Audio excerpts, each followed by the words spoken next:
प्रिय विद्यार्थियों, आप सब कैसे हो?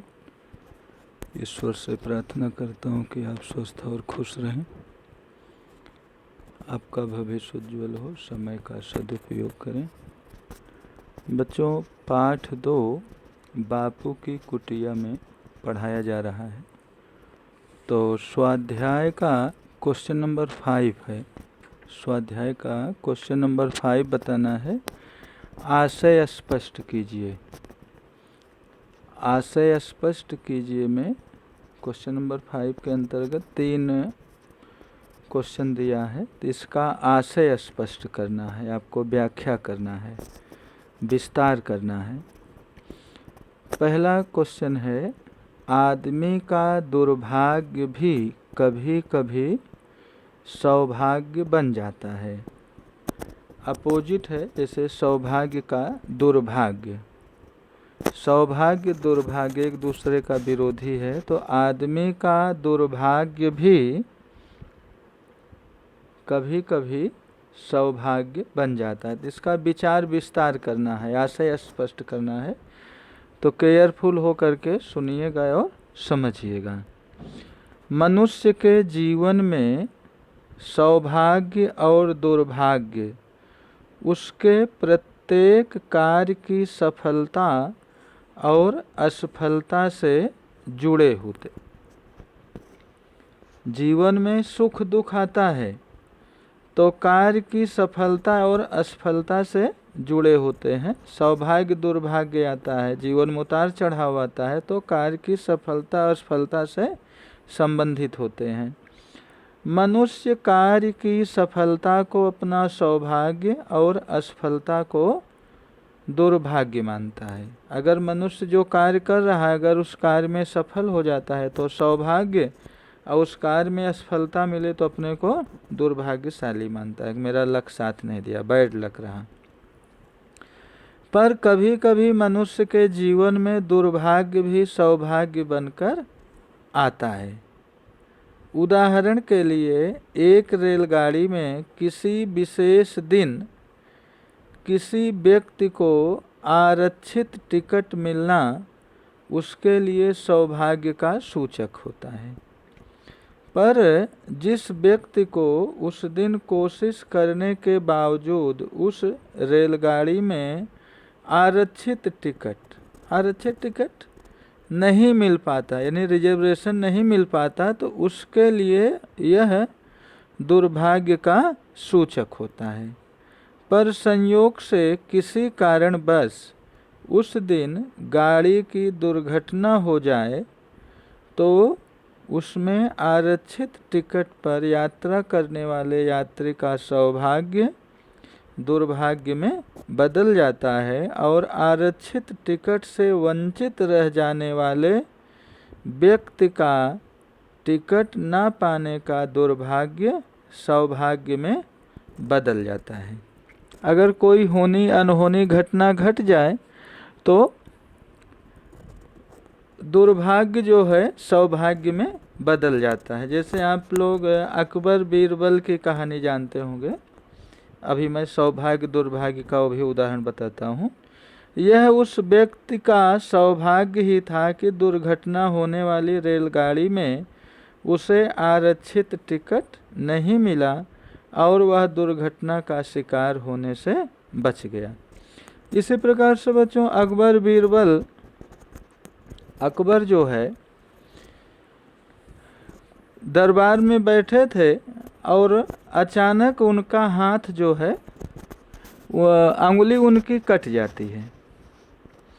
तो बीरबल कहते हैं कि चलो जो अच्छा हुआ, जो हुआ सो अच्छा हुआ। अकबर को क्रोध आता है और बीरबल को जो है जेल में डाल देते हैं। उसी दिन अकबर शिकार करने जाते हैं तो जंगल में जाते हैं, उनको आदिवासी जो लोग पकड़ लेते हैं। काल्पनिक कहानी है, सौभाग्य दुर्भाग्य का जो है मतलब आपको उदाहरण बता रहे हैं। आदिवासी जब पकड़ लेते हैं तो आदिवासी लोग बलि देना चाहते थे।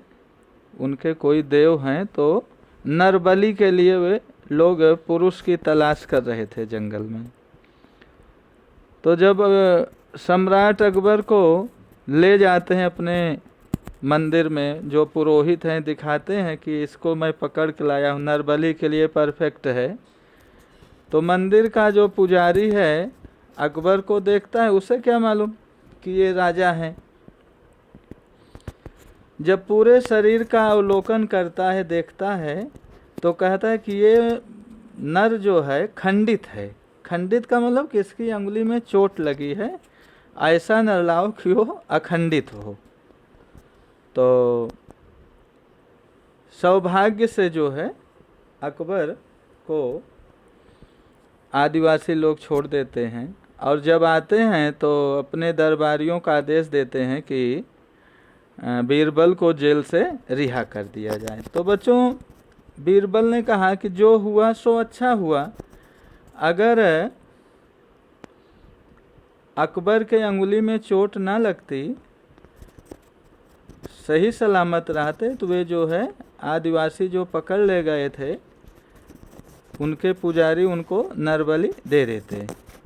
तो कभी कभी सौभाग्य दुर्भाग्य में बदल जाता है, और दुर्भाग्य जो है सौभाग्य में बदल जाता है। दूसरा क्वेश्चन है, यदि सच्ची राह पर हो, यदि सच्ची राह पर हो तो तुम्हें क्रोध करने की जरूरत ही नहीं। सच्ची राह पर हो तो तुम्हें क्रोध करने की जरूरत नहीं। सच्चाई मनुष्य का सबसे बड़ा गुण है। सच्चाई मनुष्य का सबसे बड़ा गुण है। सच्चाई के सामने झूठ कभी नहीं टिक सकता। सच्ची राह पर चलने वाला व्यक्ति निर्भीक होता है। उसे अपनी सच्चाई के सबूत के रूप में इधर उधर की बेसिर पैर की मनगढ़ंत बातें जोड़नी नहीं पड़ती। जो व्यक्ति सच्चाई के मार्ग पर चल रहा है, सद्मार्ग पर चल रहा है, उसे इधर उधर की बातें मनगढ़ंत बातें बनाने की कोई आवश्यकता नहीं पड़ती है। सच्ची राह पर चलने वाले व्यक्ति को कितना भी उत्तेजित क्यों ना किया जाए, वह अपना धैर्य कभी नहीं खोता।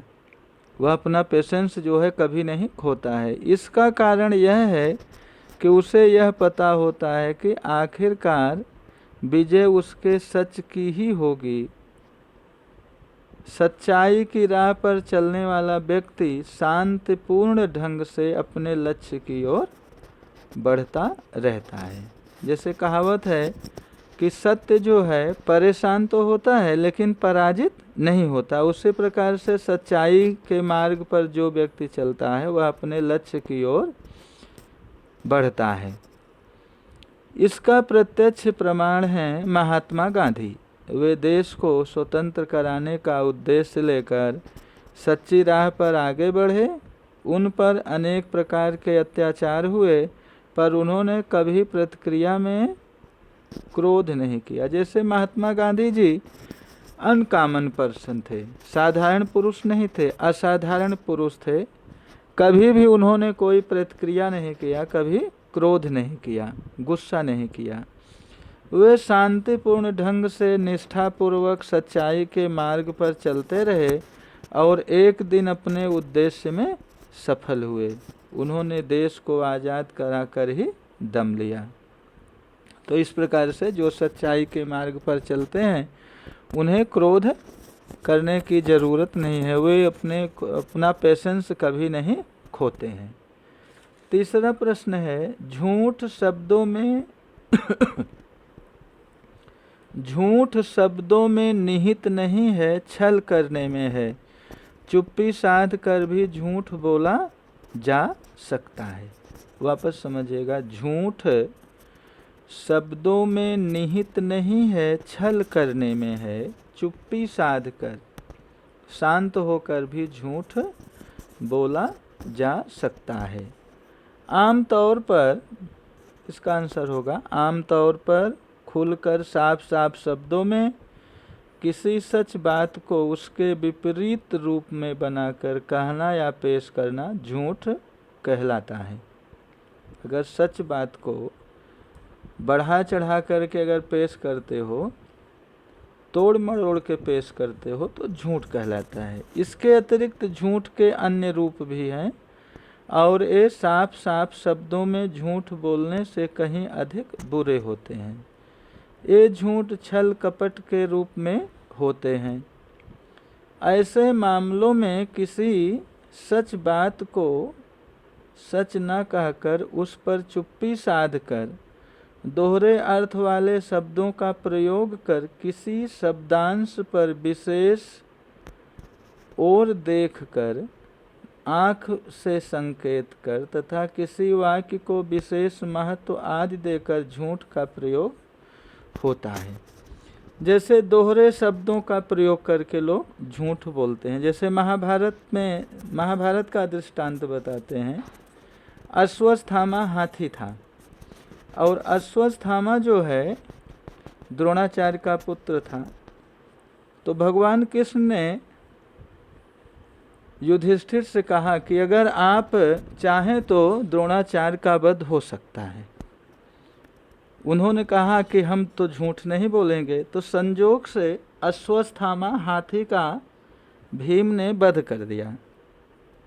अब बहुत समझाने पर युधिष्ठिर ने कहा हम झूठ नहीं बोलेंगे। बोले चलो कोई बात नहीं, लेकिन आप इतना तो बोल सकते हो कि अश्वत्थामा नरो मरो या कुंजरो। कुंजरो मीन्स होता है बच्चों हाथी। तो जैसे नरो तक तो क्लियर था, उसके बाद नरो मरो या कुंजरो भगवान कृष्ण ने शंखनाद किया, शंख बजाया और उनके हाथ से जो है द्रोणाचार्य के हाथ से धनुष बाण पुत्र शोक में गिर जाता है। फिर इस तरह से उनका वध होता है। लंबी कहानी है।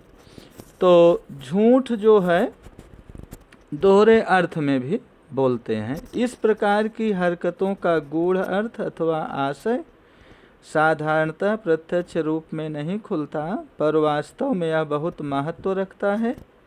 इस प्रकार का झूठ प्रयोग बहुत भयानक होता है और उसके पीछे झूठ बोलने वाले की बुरी नीयत होती है। तो बच्चों आज का होमवर्क रहेगा, आशय स्पष्ट कीजिए। जो 3 पॉइंट है, 3 क्वेश्चन है, आपको फेयर नोटबुक में लिखना रहेगा और याद करना रहेगा। यही होमवर्क रहा। Thank you.